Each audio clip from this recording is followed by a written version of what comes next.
Una bahati ya kuwa na matajiri, una bahati ya kuwa na watu wenye pesa, una bahati ya kuwa na wapenzi wenye pesa, una bahati ya kuwa na watu wenye uwezo, lakini wanashindwa kukusaidia. Wewe ni mtu wa kuchezewa tu alafu na kuachwa. Ni mtu wa kujenga urafiki na matajiri, wanakutuma matajiri wako karibu na wewe, matajiri wanakupenda. Aidha wewe una mpenzi ambaye mwenye pesa nyingi, au una bahati ya kuwa na watu wenye pesa, una bahati ya kuwa na matajiri, una bahati ya kuwa na watu wenye nafuu ya maisha, lakini wewe hali yako, unatakiwa kujua kwamba ukichelewa sana itakutokea puani.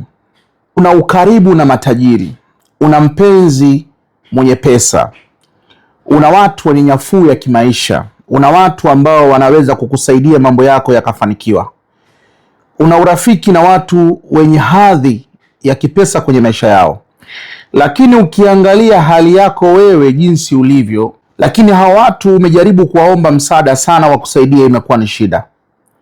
Umejaribu kuambia wakupe mtaji, imekuwa ni shida. Wewe umekuwa na mpenzi mwenye pesa, umekuwa na wapenzi wenye pesa, wanaishia kukuchezea, wanaishia kukuahidi vitu vingi kwamba watakutekelezea, watakutimizia, lakini mwisho wa siku mambo yanakwenda kama ambavyo wewe kutarajia yawe, lakini umekata tamaa kabisa. Kwa hiyo nataka nikushauri kitu kimoja. Kama una mpenzi mwenye pesa, kama una mpenzi tajiri, kama una mpenzi ambaye ana nafuu ya kimaisha, au kama una connection na watu wenye uwezo, una connection na matajiri, sio wakati tena wa kuanza kuchekacheka, sio wakati tena wa kuanza kulia njaa. Wakati huo unatakiwa uwatengeneze hao watu kwa asilimia kubwa ili kutimiza malengo yako. Wewe ushakuwa na bahati ya kuwa na watu wenye pesa, ushakuwa bahati ya kuwa na wapenzi wenye pesa, kuwa na bahati na watu wenye nafuu ya kiuchumi ambao wanaweza kutekeleza yale yote ambayo unahitaji. Kama unahitaji nyumba, unahitaji biashara, unahitaji gari, unahitaji ndoa, unahitaji nafuu ya kimaisha, ujikwamue na hali ngumu, hilo ni tatizo kubwa sana.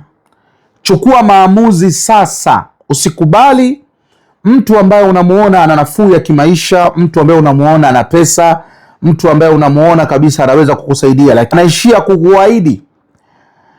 Mtu kama huyo anaishia kukuahidi, lakini akutekelezei yale mahitaji yako ambayo ya muhimu wewe unayataka. Kwa sababu mwisho wa siku atakuja kukuacha hauna chochote. Mwisho wa siku atakuja kukutupa hauna mbele, hauna nyuma. Kwa hiyo nakusiwe ambaye una connection kubwa, una fan base kubwa ya watu mashuhuri, watu wenye pesa, una fan base kubwa ambao ya watu ambao wanaweza kukukwamua kiuchumi, kukufungulia biashara, kukufanya wewe uwe na maisha mazuri. So wakati tena sasa wa kuanza kulalamika. Unatakiwa uchukue jina lake, uchukue picha yake, uje kwangu nikusaidie namna ya kuweza kumtengeneza huyo mtu ili kufikia malengo yako. Ndugu yangu, nikwambie kitu kimoja, haya maisha tulokuwa nayo ni maisha ambayo yanapaswa akili zetu zifunguke. Unapopata chance kama hiyo, kuwa na mwanamume mwenye pesa au kuwa na wanaume wenye pesa, alafu wewe damu yako imelala au akili yako imelala, yani wewe unafanya matumizi ya kula tu chakula, wanakutoa shopping, wanakutoa sehemu mbalimbali kwenda kuenjoy, kula bata, lakini hawakusaidii malengo yako.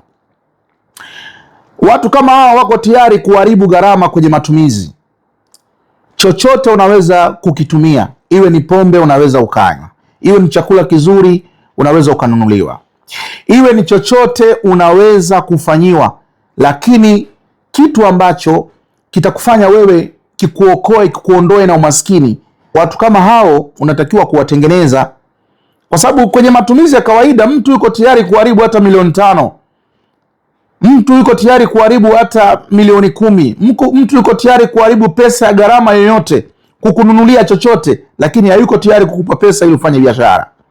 Lakini hayupo tayari kukupa pesa ili ufungue duka au ufungue kitu chochote ambacho kitakuingizia pesa.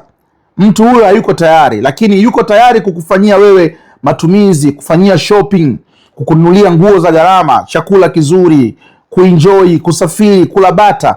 Lakini ikija kwenye swala la kukukwamua kiuchumi, kukupa mitaji, inakuwa ni kazi sana. Kwa hiyo mtu kama huyo haipaswi kucheka, haipaswi kusononeka. Unatakiwa kutafuta picha yake na jina lake, tuje tumtengeneze ili akusaidie.